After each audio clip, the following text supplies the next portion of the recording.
Welcome friend. ফুল কার না ভালো লাগে, সেই ফুলের জন্য আজ আমরা খিরাইতে।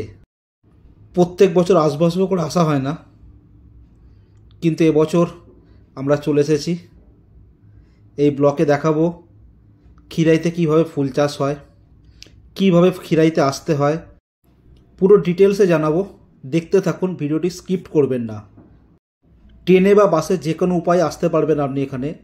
হাওড়া থেকে খড়গপুর বা মেদিনীপুরগামী যে কোনো লোকালে আপনি যদি আসতে চান তো ইজিলি চলে আসতে পারবেন। প্রচুর ট্রেন আছে, মোটামুটি প্রত্যেক 10 মিনিট বা 20 মিনিট অন্তর অন্তর ট্রেন আছে। যাত্রাপথে আপনাকে টাইম লাগবে এই ধরে নিন 1 ঘন্টা 30 থেকে 35 মিনিট। আমরা সাঁতরাগাছি থেকে ট্রেন ধরেছিলাম। সাউথ ইস্টার্ন রেলে পাঁশকুড়া স্টেশনের ঠিক পরের স্টেশনটাই হচ্ছে খিরাই।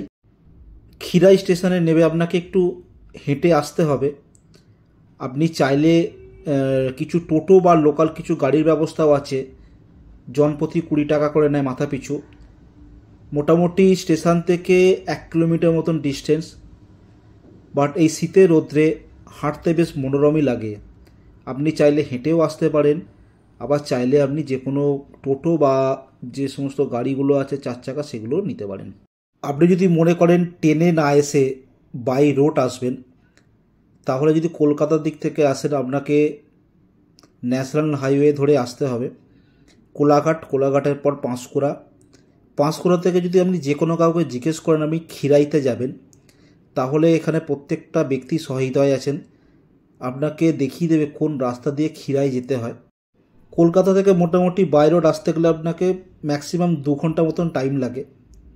আপনি ইজিলি আসতে পারেন, পরিষ্কার রাস্তা, কোনো অসুবিধা হবে না। এখন প্রশ্ন হচ্ছে আপনি খিরাইতে কেন আসবেন, কী বা দেখবেন। বেসিক্যালি বলে রাখি, খিরাই একটা ছোট্ট গ্রাম, জনবসতিও খুব একটা বেশি নেই।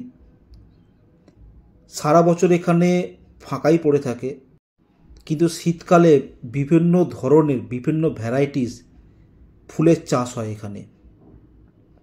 তার মধ্যে আমাদের সবার পরিচিত গাঁদা ফুল তো আছেই, তাছাড়া মোরগ ফুল, গোলাপ ফুল, বিভিন্ন প্রজাতির চন্দ্রমল্লিকা, ডালিয়া, এছাড়া শীতের সময় যে ধরনের ফুলগুলো হয় প্রত্যেকটা ফুলের চাষই এখানে হয়। আর এই ফুল চাষকে কেন্দ্র করেই এখানে শীতকালে মোটামুটি একটা ছোটোখাটো মেলা বসে যায়। জানুয়ারি মাসে শুরু হয়, ফেব্রুয়ারি মাস পর্যন্ত থাকে। প্রতিদিনই প্রচুর পরিমাণে লোক সমাগম হয়, ঠিক যেমন কলকাতার দুর্গাপুজো, পাগল হবার জায়গা থাকে না। এতে হয়তো চাষিদের একটু প্রবলেম হয় ডেফিনেটলি, কিন্তু তারাও সাহায্য করে প্রত্যেককে, যে কিভাবে তারা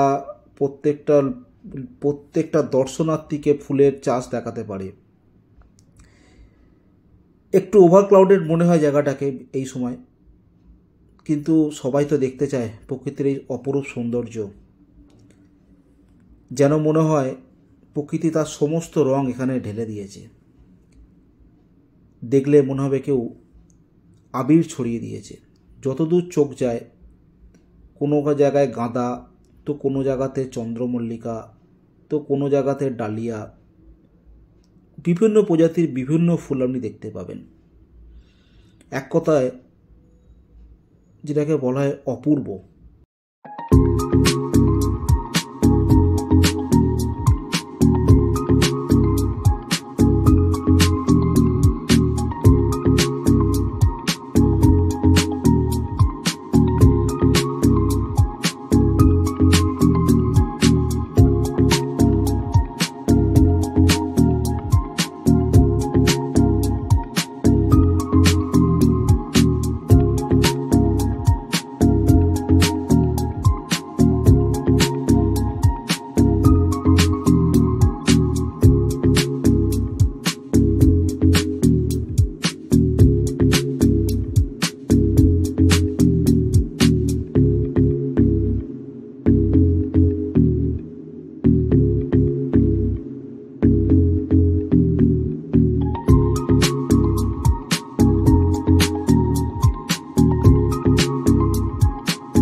ফুল দেখতে আসবেন আর সেখানে একটা সেলফি হবে না, এটা কি হয়?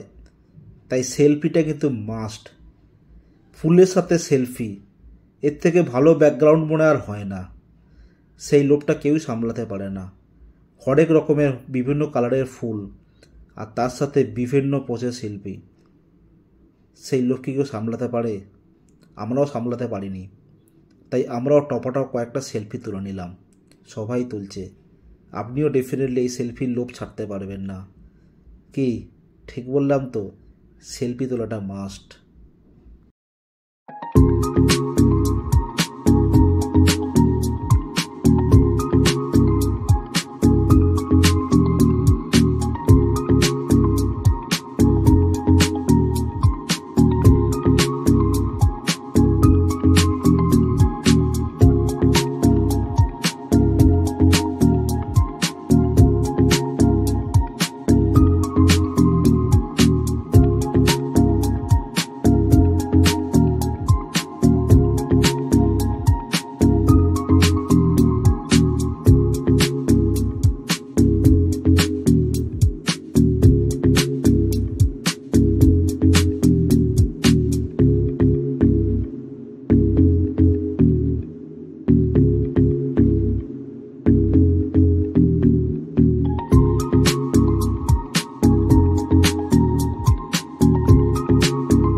ফুল কার না ভালো লাগে, আর সেই ফুল দেখবেন আর সংগ্রহ করবেন না, এটা কি হয়? আর এখানে চাষি ভাইয়েরও প্রচণ্ড সহৃদয়। আপনি যদি মনে করেন যে আপনার বাড়িতে ড্রয়িং রুমে সাজিয়ে রাখার জন্য কিছু ফুল নিয়ে যাবেন, তো ডেফিনেটলি সেটা করতে পারেন। যে কোনো চাষি ভাইকে বলবেন, আপনার পছন্দের মতন পছন্দের কালারের ফুলটা কিন্তু তারা আপনার হাতে তুলে দেবে এবং তারা খুব খুশি হয়। হ্যাঁ, এর বিনিময়ে যৎসামান্য পয়সায় তাদের হাতে কিন্তু দিতে ভুলবেন না। আপনি আপনার লোকাল মার্কেটে যে দামে ফুল কেনেন তার থেকে অনেক অনেক কম পয়সা এখানে কিন্তু আপনি অনেক বেশি পরিমাণে ফুল পেয়ে যাবেন।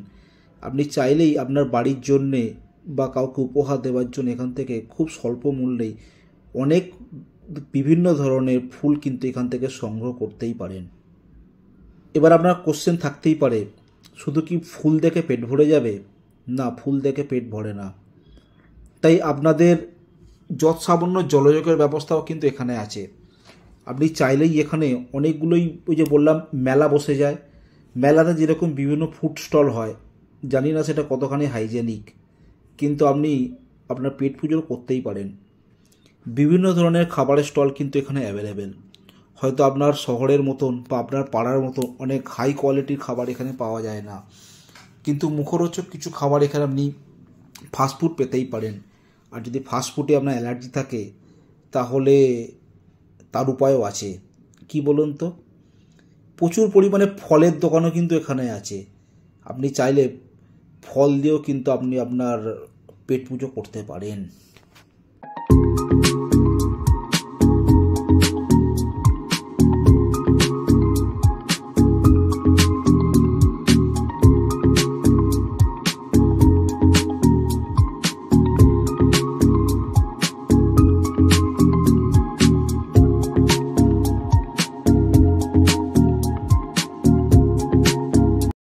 আপনি কনফিউজ হয়ে গেছেন বিভিন্ন কালারের ফুল দেখে যে কোন ফুলটা আপনি নেবেন, চিন্তা করতে পারছেন না? কোনো প্রবলেম নেই, সমস্ত প্রবলেমে মুশকিল আসান এখানে আছে।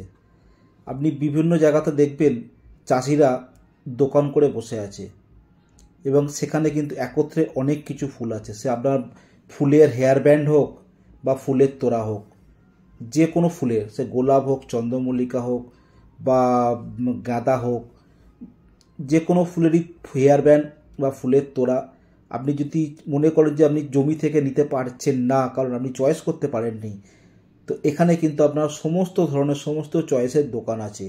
আপনি কিন্তু এখান থেকেও কিনতে পারেন। হেয়ার ব্যান্ডগুলো যেমন সুন্দর, যে কোনো কারোর মহিলার রূপচর্চার জন্য যথেষ্ট সুন্দর লাগবে, সেরকম আপনার বাড়ির ড্রয়িং টেবিলে সাজিয়ে রাখার জন্য ফুলের তোড়া, সেটাও কিন্তু রং বেরঙের, সেটাও দেখতে বেশ সুন্দরই লাগে এবং এখান থেকেও কিন্তু স্বল্প মূল্যেই আপনি আপনার জন্য সংগ্রহ করতে পারেন।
মূলত যেখানে ফুলের মেলাটি বসে সেখানে বাগানগুলোতে সবার তো অবাধ প্রবেশ আছে, ঠিক আছে। এছাড়াও আরও অনেক বাগান আছে যেখানে কিন্তু সবার প্রবেশের জন্য মুক্ত দ্বার খোলা নেই। সেখানে কিন্তু অনেক হাই কোয়ালিটির কিছু ফুল চাষ হয় এবং সেখানে ঢুকতে গেলে আপনাকে আগে থেকে পারমিশন নিতে হয়। তাই সবাই চাইলেই কিন্তু সব বাগানে আসতে পারে না। যেটা মেলা হচ্ছে, মেলা প্রাঙ্গণে যে বাগানটা আছে সে বাগানে সবাই আসতে পারে, সবাই ভিড় করতে পারে। কিন্তু কংসাবতী নদীর উল্টো দিকেও আরও অনেক বড়, অনেক বিস্তীর্ণ বাগান আছে যেখানে কিন্তু সকলকে ঢোকার পারমিশন দেয় না। এখানে অন রিকোয়েস্ট আপনাকে কেউ ঢোকার পারমিশন দিতে পারে, বাট তার জন্য আপনার চাষির সাথে কথা বলতে হবে। এবং এই বাগানগুলো কিন্তু আরও সুন্দর এবং এখানে ফুলগুলোর কোয়ালিটি কিন্তু আরও ভালো, তার কারণ এখানে বেশি মানুষের উৎপাত হয় না, খুব কম সংখ্যক মানুষ এখানে ঢোকার সুযোগ পান। এবং তার জন্য আপনাকে যে বললাম চাষির সঙ্গে আগে থেকে কথা বলতে হবে। আপনি যদি চাষির সাথে কথা বলে চাষি যদি আপনাকে পারমিশন দেয় তাহলে কিন্তু এই বাগানগুলো ঢুকতে পারবেন।